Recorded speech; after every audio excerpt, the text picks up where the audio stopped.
So to shoot the bean, you need to give it a force. On the little catapult, there's 4 ways to give it a force. I can give it a force with my hand,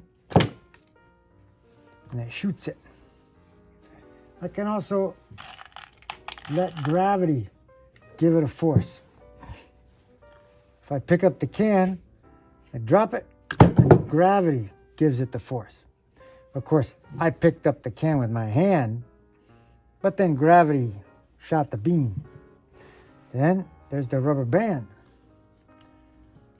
Put the rubber band on, and now the rubber band is giving the force. Of course, I had to pull that down with my hand again, giving it a force, but the rubber band shot the bean. Then there's the magnets. And when the magnets are on there,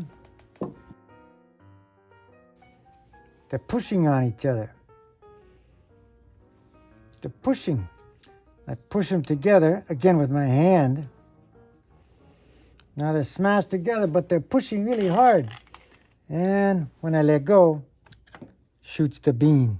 Not very far, but the magnet gave it the force. I could probably figure out a way to shoot it with the electrostatic force from the balloon, but that's not a very strong force, so probably won't shoot it very far.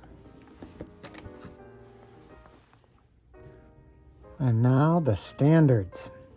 Next generation science standards. Uncle Newton, Isaac Newton, said for every action is equal and opposite reaction. That means forces. It means you can't put a force on something without getting that force back. You can see these magnets. It's not just one magnet pushing, pulling on the other one. They're always pushing and pulling on each other. When they meet, they always meet in the middle. Same way with the catapult. You put a force on the bean puts a force back on the catapult. The rubber band pulls on the stick, and the stick pulls on the rubber band. That's the action-reaction. Number 2, when you throw the bean, it changes its motion depending on that force that you give it. If you give a strong force, it goes a lot faster. Give it a weak force, it goes slower. But if you give the same force to a bean or to something heavier, like this roll of tape, then you also get different motion. The bean went a lot further. So the motion changes depending on the mass or the weight of the object. Number 3, the strength of these forces depends on a whole bunch of things. And you can see the strength by bringing something together next to it. So that magnet, you can't tell how much strength it has, how much force it's going to give. Only when you bring the other magnet in can you tell. If you bring something without magnetic attraction, nothing happens at all. You still can't tell.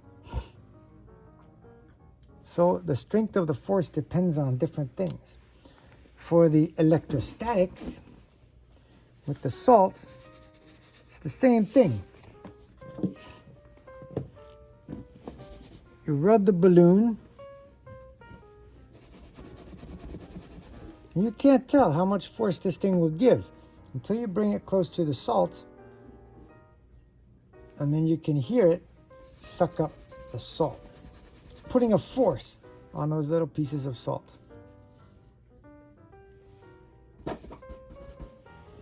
Okay? Number 4, gravity always pulls. These things will pull or they'll push. This thing pulls on the salt or it pushes on the little piece of plastic. But gravity always pulls.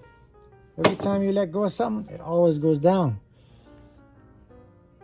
So gravity is always pulling, but the other things, they can pull, like the magnets, they can pull on each other, or they can push on each other.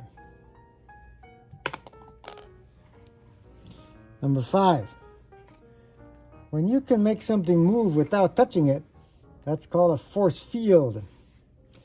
I'm making these magnets move using the magnetic field. It's giving a force without touching it.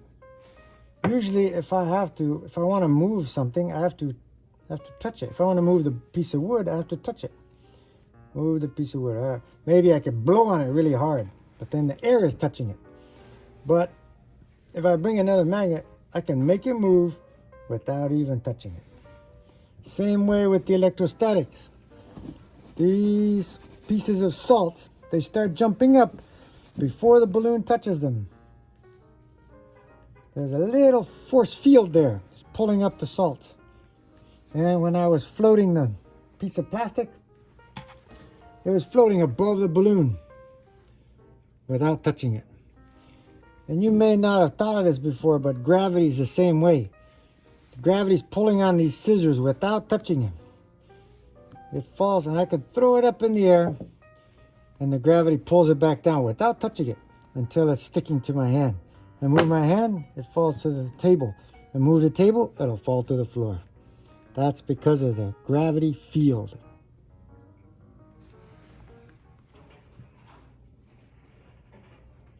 And now, about energy. If you want to put some energy into something, you can use force. I'm going to add energy to this bean by putting a force on it from the rubber band. So I give the energy to the bean, and the bean takes off flying. The bean gains energy. That's called kinetic energy because it takes off flying, and it's got motion. Kinetic energy is the energy of motion. And if I had a piece of tape again, a roll of tape, I put the tape on there. Now I give the tape some force, and it's going to raise its energy, and it's going to have kinetic energy. But it doesn't go as fast because it's heavier. It's got the kinetic energy based on the mass. So the kinetic energy depends on two things: the mass and the speed. So the bean is smaller, it's going to go faster. The tape is bigger, heavier, it's going to go slower, even though they get the same amount of kinetic energy from this force. Number 2, there's something called potential energy.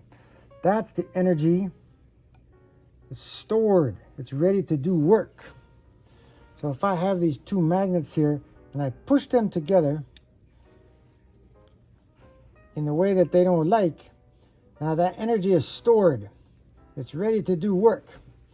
And I let it go, it does work. It shoots, pushes that thing away, and it gives it kinetic energy.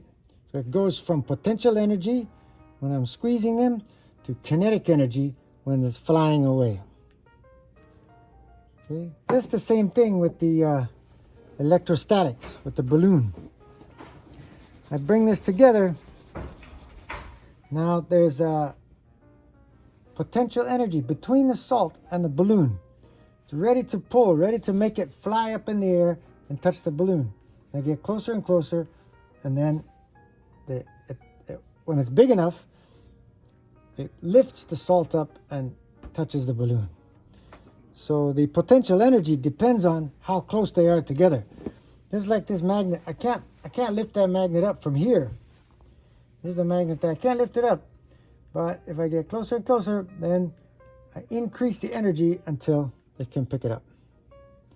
So that energy depends on how close it is together. Number 5, you have to add the energy to get the motion.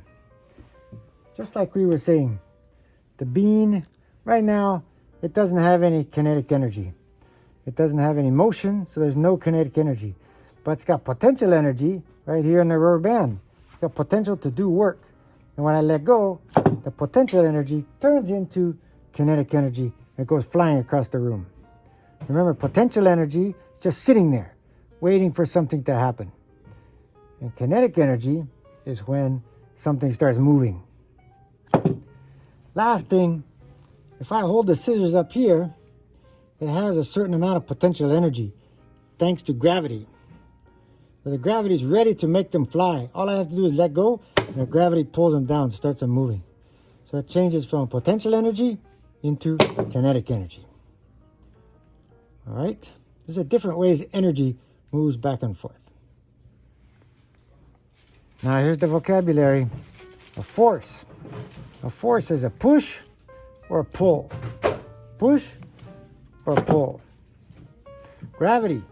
That's the force that always pulling things down. Actually, it's pulling two things together. It's pulling the earth and the scissors together. Then there's electrostatics. That's where you rub this thing and you got it to pull up on the salt. That was electrostatics. There's no current moving here. Electricity just stays there. Then there's a field, a force field. That's when you've got motion without touching it. You can push on it, not motion, a force.